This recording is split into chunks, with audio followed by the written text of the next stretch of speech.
Ji, assalamu alaikum. I hope everybody is back. Walaikum assalam.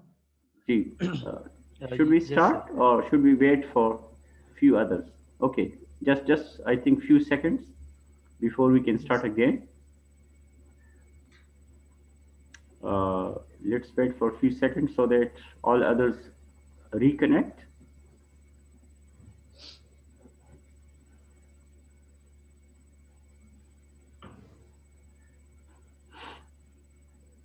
All right, so let's start from the point where we. Okay, let me share the screen with all of you.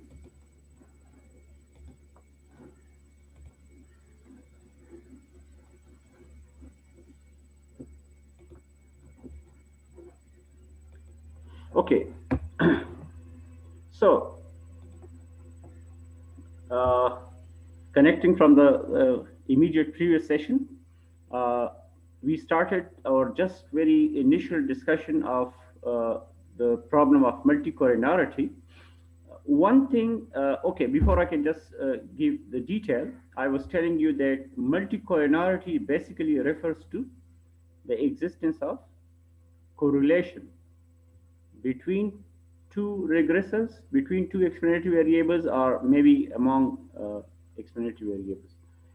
And this correlation may be perfect correlation, which means the correlation between two variables may be exactly +1 or -1, or it may be less than perfect. Less than perfect, आपको पता है ना, correlation, the range of correlation is from -1 to +1. When it is +1 or when it is -1, we say that there is a perfect positive or perfect negative correlation. But when it is any number between -1 and +1, right, then we say that there is a correlation. And then when it is close to +1, we say that it is a high positive correlation. When it is close to -1, we say there is a high negative correlation. When it is close to 0, then we say that there is uh, uh, low correlation, right? Exact 0 agar aapke paas ho, so then we say there is no correlation. But you know from your previous knowledge that perfect correlation and zero correlation are very rare in real life. So real life में extreme cases usually नहीं होते. But anyhow, if we want to take a quick idea what we mean by uh, perfect correlation and ultimately the phenomena of perfect multicollinearity, and the other one which we call less than perfect. So just look at this example that you can see on the screen right now. Okay, consider three explanatory variables uh, which you can use in your model. Okay, the first explanatory variable is titled x2. The second explanatory variable is titled as x3. And suppose there is a third explanatory variable which is titled as x3 star. आप इसको x4 भी कह सकते हैं, it doesn't matter, right? You call it x3 star or you call it x4, whatever. Now imagine that you fit a model in which you study the dependence of x2 and x3 on a particular dependent variable y. Y variable तो फिलहाल यहाँ पे नहीं है, लेकिन आप imagine कर लें कि you have a dependent variable represented by y, and you fit a model, a multiple regression model, in which x2 and x3 are two explanatory variables. Ignore x3 star for the time being. Just focus on x2 and x3. Now suppose you have data on x2 given here, and you have data on x3 given here. If you closely look at these two columns, you would discover that every number in the column x3 is obtained by multiplying the corresponding number in x2 column by 5. So you see clearly there is a relationship between x3 and x2. So x3 आपके पास किस तरह आ रहा है? x3 is 5 times x2. You see, when x2 is 10, The corresponding value of x3 is 50. And what is 50? This is 5 times 10. 75 is 5 times 15. 90 is 5 times 18. 120 is 5 times 24. And 150 is 5 times 30. So there is this particular relationship between x3 and x2. If you put these two variables in a regression model, and if there is such relationship between x3 and x2, there would be a problem. What would be that problem? वो problem तो अभी मैं आपको दिखाऊंगा कि what would be that problem. But if you look at this relationship between x3 and x2, you can show it mathematically if you use the mathematical formula of correlation between x2 and x3, right? जो Pearson का formula है ना, right? If you write down the formula for Pearson correlation coefficient between x2 and x3, और जहां जहां पे आपके पास x3 आ रहा है उस फार्मूला में, उसमें आप उसको रिप्लेस करें 5 times x2 से, right? You will see that mathematically you can show that the correlation between x2 and x3 would be exactly +1. Okay, exactly +1. Or if you use the given data, ये जो data आपको नजर आ रहा है, if you use this data and use the Pearson correlation coefficient between x2 and x3, you will see that using this data, the correlation between x2 and x3 would be exactly +1. आप इसको verify कर सकते हैं अपने free time. So therefore, on the basis of this, we would say that x2 and x3 are perfectly positively correlated. Perfectly positively correlated का मतलब क्या है?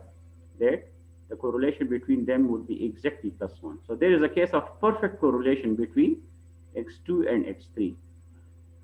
In contrast to that, if you look at x3 star, the third column, right, you would see that x3 star is also related with x2, but not perfectly, right?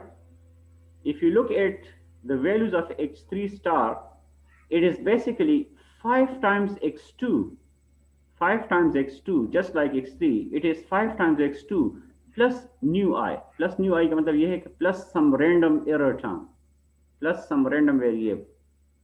And in the given case, this random term nu I or vi, this is taking these 5 random numbers. You can imagine कि आपने कोई random number table use किया है, या आपने अपने calculator से या आपने किसी सॉफ्टवेयर के थ्रू उसको कहा है कि जी मुझे कोई 5 numbers generate कर लें, such that the first random number would be added with the first, the second would be added with the second, and so on. So 5 times x2 plus a random number. So 5 times x2 plus the random number for the first number would be 5 times 10 plus 2. So 5 times 10 plus 2 would be actually 52. And for the second, it would be 5 times x2 plus 0, because the second random number is 0. So 5 times 15 is 75 plus 0, so you get 75. So these 5 numbers corresponding to x3 star are obtained by the formula 5 times x2 plus nu I, where nu I, the Greek letter nu, right, neo, nu, is a random variable which will take different values each time when you generate this process. And again, using a mathematical formula to determine correlation of x2 and x3 star, or taking the data on x2 and x3 star, you can show that whatever is the correlation between these two, it would not be exactly +1 or -1, right? It may be high, it may be low, but it would not be perfect. So therefore, we say that if you put x2 and x3 in your model, there would be a case of perfect correlation between these two regressors. But if you put x2 and x3 star in your model, they would still be correlated, maybe very highly correlated, but the correlation between them would not be high. would not be perfect. So in the language of multicollinearity, we say that if you keep x2 and x3 in your model, then you will face the problem of perfect multicollinearity. Okay? But if you keep x2 and x3 star in your model, then you will have a problem that you can call less than perfect multicollinearity, right? Keep one thing in mind, that although ideally, ideally we should keep such explanatory variables in our model which are totally uncorrelated, which means the correlation between any two explanatory variables should be zero. But practically it is almost impossible, right? Because no matter how carefully you choose your explanatory variables, there is going to be some sort of correlation between them. Okay, ये बहुत मुश्किल है कि आप maybe at the end I give you an example कि जिसमें it is possible that you would have zero correlation, but the real life economic variables that you use in your model as explanatory variables, usually economic variables have some sort of correlation between them, right? वो correlation अगर weak हो तो बहुत अच्छी बात है, अगर high हो तो उसको अभी आप देखेंगे कि हम क्या करते हैं, but it would be very, very, very difficult to make sure that all the explanatory variables in your model are uncorrelated, right? So zero correlation ideal requirement तो है, लेकिन practically possible नहीं, right? So therefore, when we talk about multicollinearity, again I say multicollinearity refers to the existence of correlation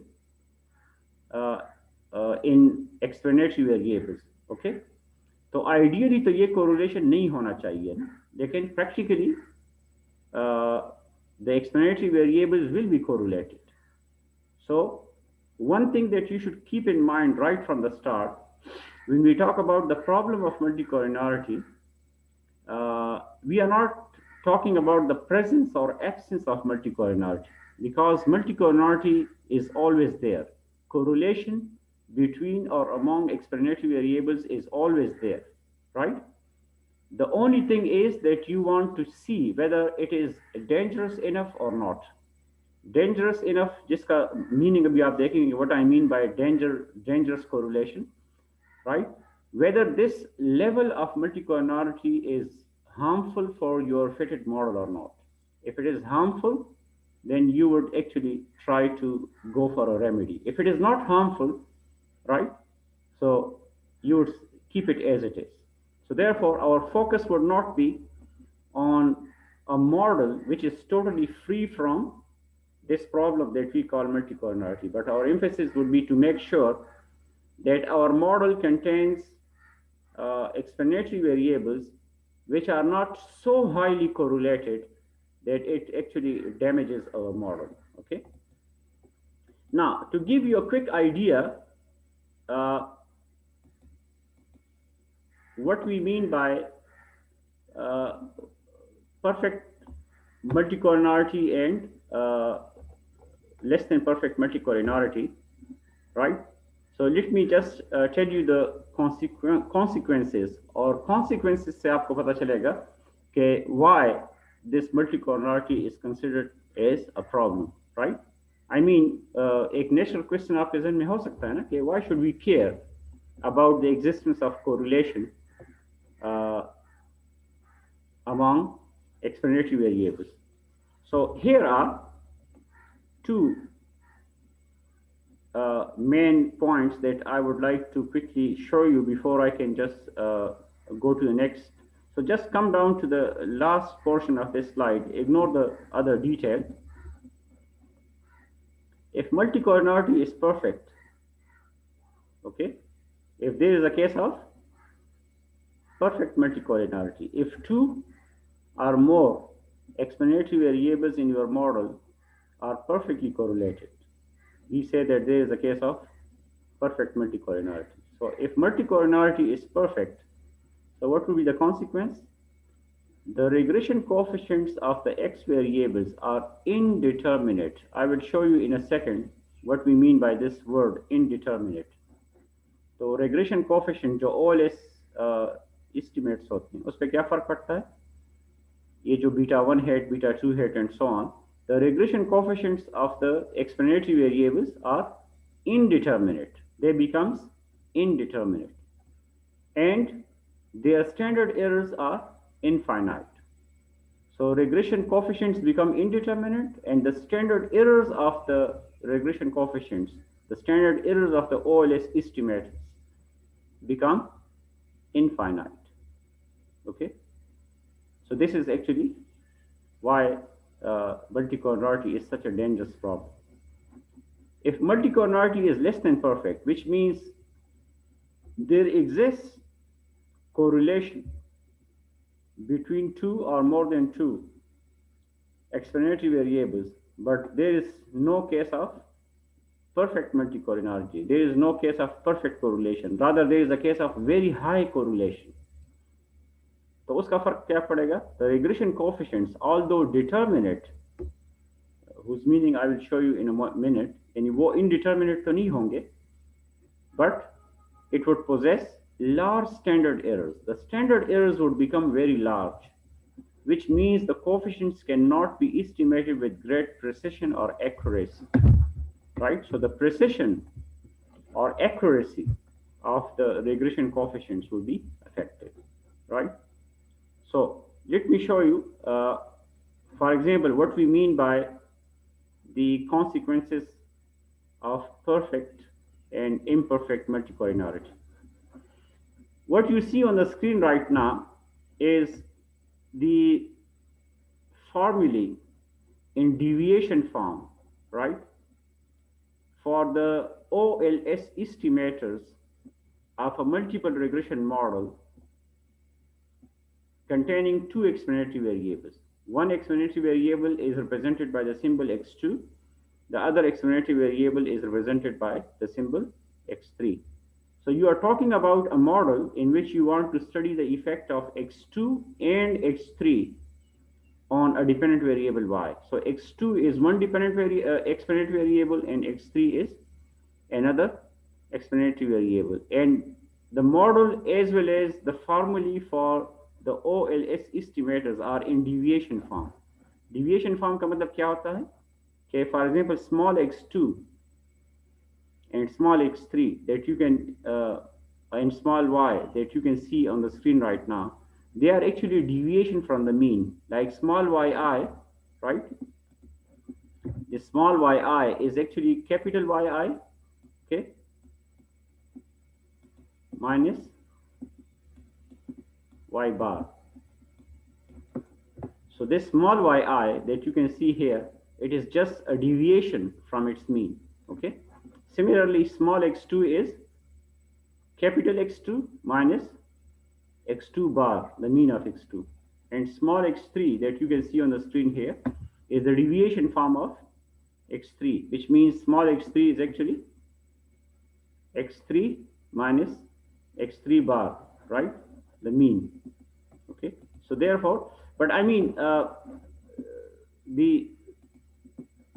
don't, in a sense, think too much on the expressions that you can see on the screen right now, because they are just the OLS formulae, which is used for estimating the numeric value of beta 2 hat and numeric value of beta 3 hat. How we actually obtained these formulae, just imagine that we applied the OLS method on this two regressor regression model, and we came up with these formulae, okay? So in one sense, just take it for granted for the time being. And imagine that there is this perfect relationship between x3 and x2, which means x3 is related with x2 by this relationship. x3 is lambda times x2. Lambda is that multiplier that you saw in the previous slide, okay?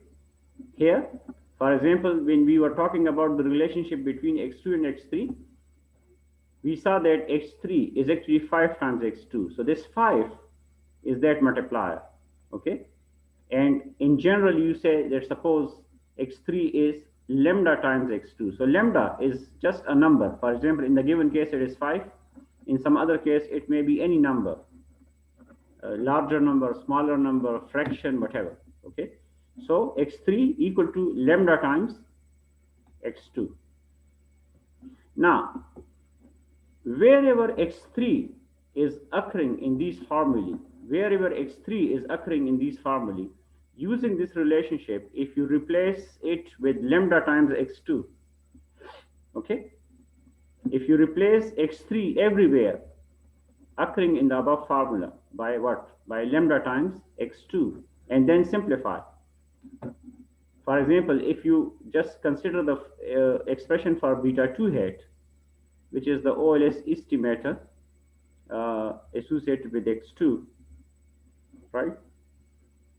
Like for example, if you replace x3 square here by lambda x2 whole square and so on, जहाँ पे x3 आ रहा है, अगर इसको आप lambda times x2 से replace करें, you can show that after putting everything over there, you can show that you will get a 0 in the numerator, and you will also get a 0 in the denominator. This form, which we call the 0 over 0 form in mathematics, this is called indeterminate form, right?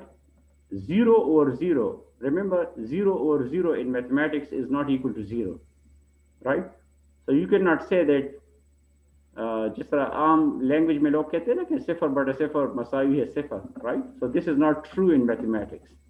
In mathematics, if the numerator is 0, then 0 divided by anything is actually 0, okay? If the numerator is non-zero but the denominator is 0, then this would give you infinity. But if the numerator and denominator are both 0, you will get 0 over 0. In mathematics, this form is called indeterminate form. Indeterminate form का मतलब क्या होता है कि you cannot determine, you cannot go beyond that, you cannot say what does it mean. This is like undefined, right? So 0 over 0, remember, is not equal to 0. तो आप ये नहीं कह सकते कि beta 2 hat is equal to 0.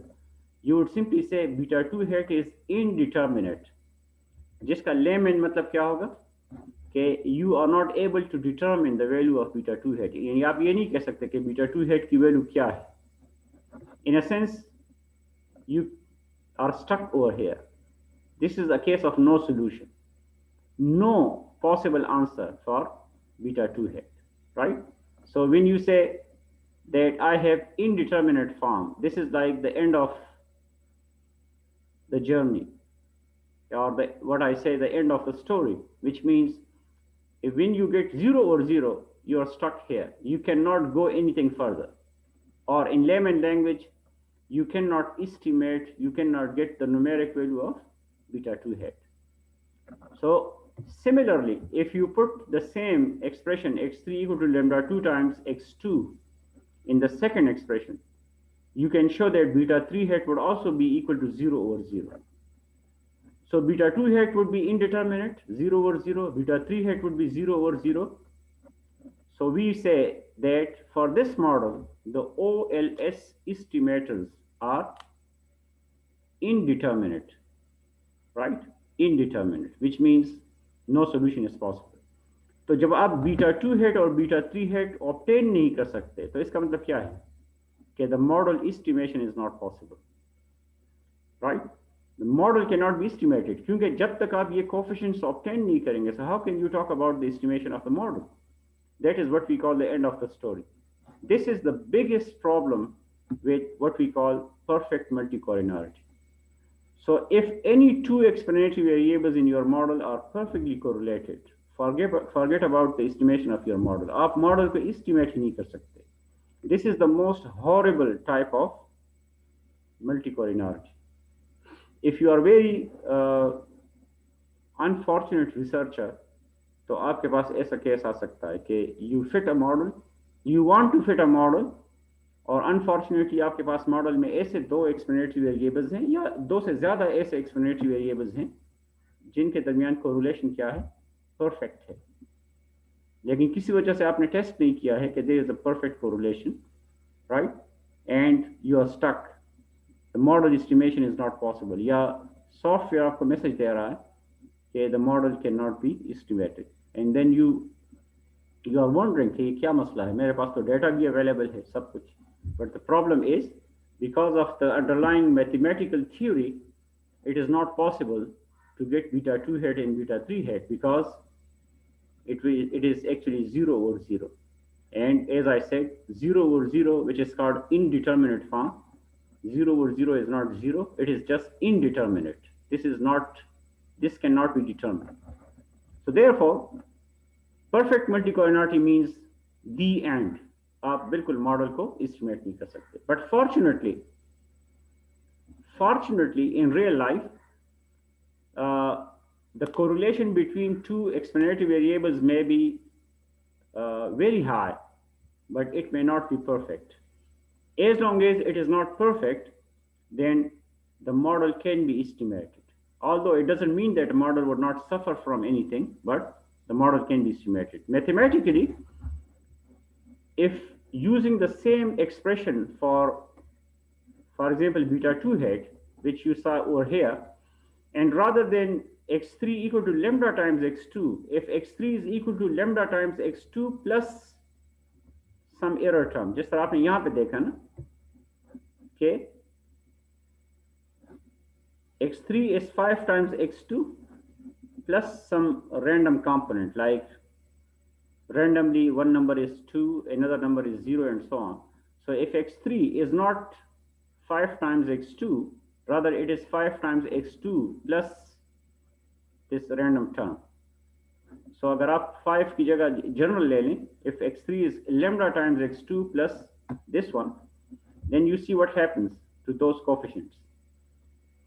Mathematically, if you replace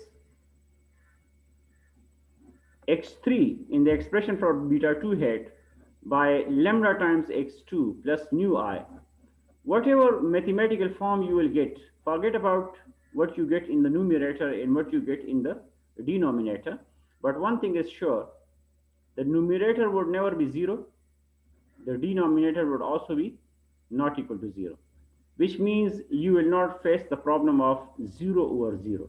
So therefore, beta 2 hat would be determinate, यानी indeterminate नहीं होगा, ये क्या होगा, ये determinate होगा. Determinate का मतलब क्या है कि you will be able to get some numeric value for beta 2 hat and similarly for beta 3 hat. So therefore, if the correlation between two or more than two explanatory variables in your model is not perfect, right, but rather less than perfect का मतलब ये है कम भी हो सकता है और ज़्यादा भी हो सकता है, लेकिन exact +1 या -1 नहीं होगा, then in that case one good thing is that the estimation is possible. The rest of the thing is that if the correlation, if there is a case of imperfect multicollinearity, which means less than perfect, but if this collinearity is very high, then what would be the consequences? Okay, in a moment we would also see what we mean by high multicollinearity. फिलहाल मैं इसको ambiguous छोड़ रहा हूँ ना, but imagine that sir excuse me sir, जी जी sir इसमें ये एक परफेक्ट नहीं होगा क्योंकि उसका रैंडम नंबर 0 है, तो वही वो सेम हो गया. नहीं, वो तो सिर्फ एक के लिए है ना. For example, if you just look at this example, like for example the second random number is 0, right? So only for one of the values, one of the pair of values, right, you are getting a number in a sense of perfect, right? लेकिन overall अगर आप उसको देखेंगे, जब आप correlation calculate करेंगे, so you will not be calculating correlation between 15 and 75, right? You never compute correlation between two values of a variable. You calculate correlation by considering all values of one variable and then the corresponding all values of another variable.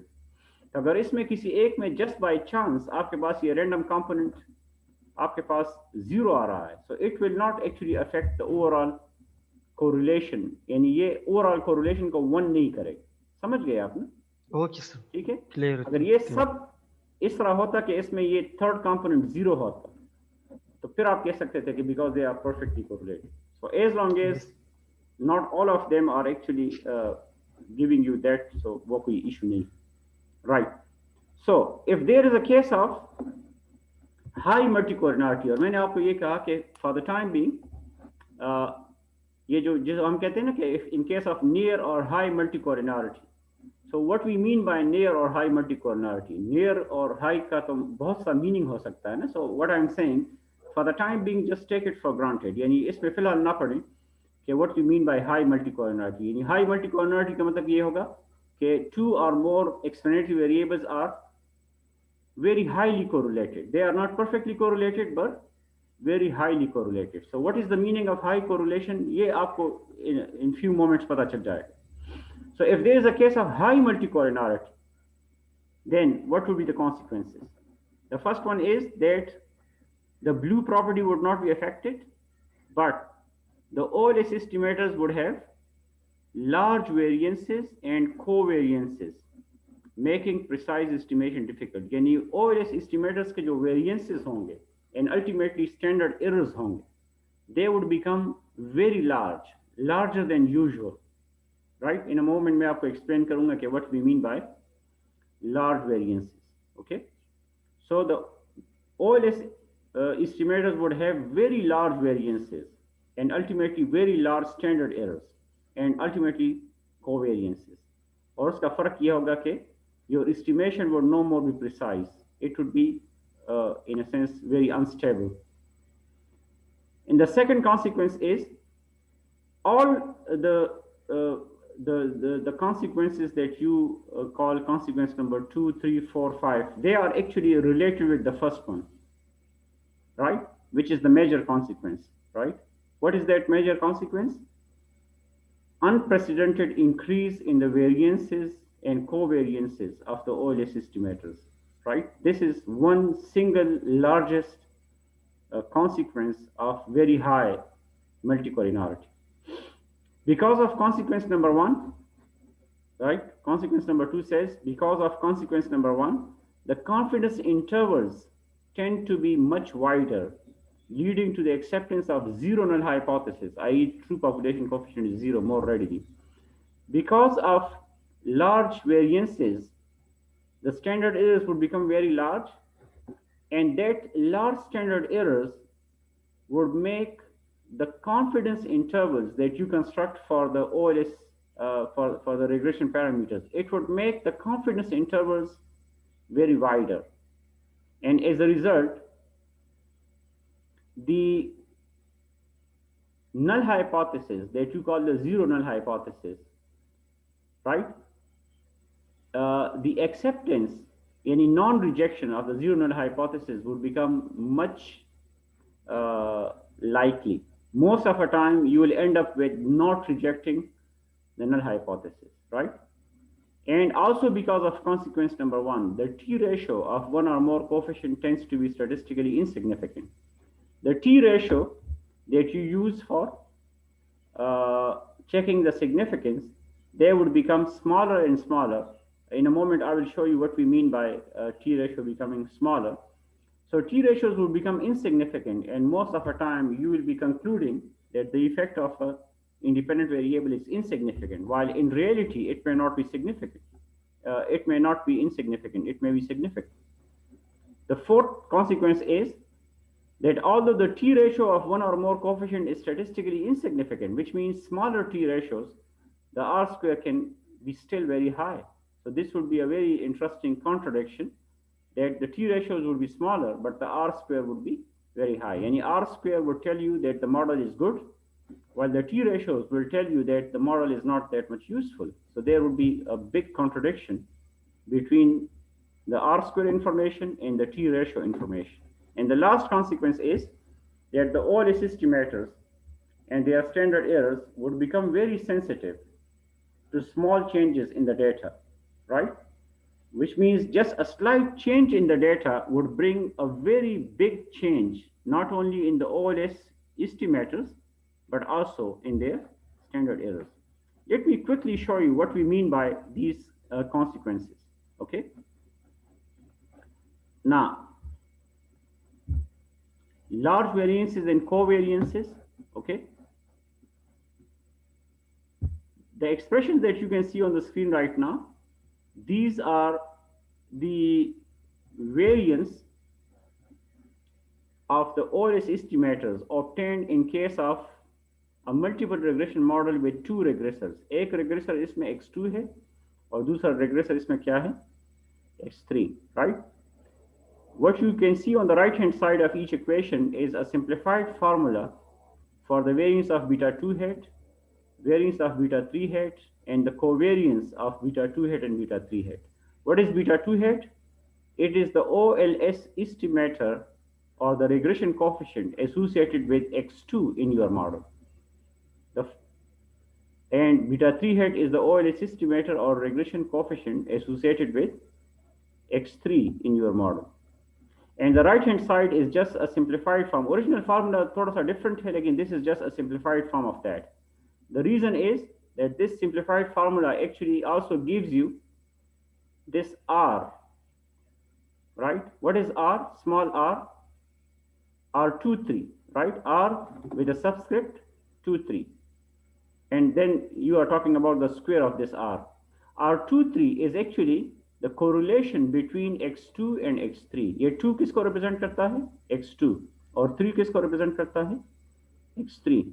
So when you say R23, so actually you are talking about the correlation between x2 and x3, right? आप इसको इस तरह भी लिख सकते थे, R x2 x3, right? So the notation doesn't matter. And the square of this correlation. So if the correlation between x2 x3 represented by R23, if this is very large, right? If R23 is very large, then you can show that as a result, this variance would become larger and larger. So as R23 increases, right? Because it is in the form of 1 minus R23, although ये denominator में आ रहा है, लेकिन अगर ये 1 minus ना होता तो फिर आप कह सकते हैं कि ये रिड्यूस होता ना, but because it is 1 minus, so therefore when R23 increases, the whole expression will give you a larger value of the variances. So therefore, as the correlation between the two explanatory variables x2 and x3 increases, which means as R23 increases, the variance of beta 2 hat would increase, the variance of beta 3 hat would also increase, and the covariance between beta 2 hat and beta 3 hat is also going to increase. So therefore, the larger the correlation between the two explanatory variables, the larger would be the variances as well as the covariance. And if the variance of beta 2 hat becomes larger and larger, what does it mean? That the standard error of beta 2 hat, which is simply the square root of this number, right? If you take the square root of this, you will get the standard error of beta 2 hat. If you take the square root of this, you will take the standard error of beta 3 hat. So when the correlation increases, as x2 and x3 become more and more highly correlated, the variances of the OLS estimators associated with these regressors would also become larger and larger. So this is the consequence number 1. Consequence number 2 is telling you that these confidence intervals, right? This is the confidence interval for beta 2 on the basis of beta 2 hat. This confidence interval would become wider and wider as the value of the correlation R23 increases. You see, as R23 increases, you can see that when correlation is 0, the interval is this one. But as correlation increases, you see the intervals also become wider and wider. So when the interval becomes wider, then there is more chance that the null hypothesis of no effect would not be rejected, right? तो इसको हम ये कहते हैं कि the probability of accepting zero null hypothesis increases. So therefore, larger confidence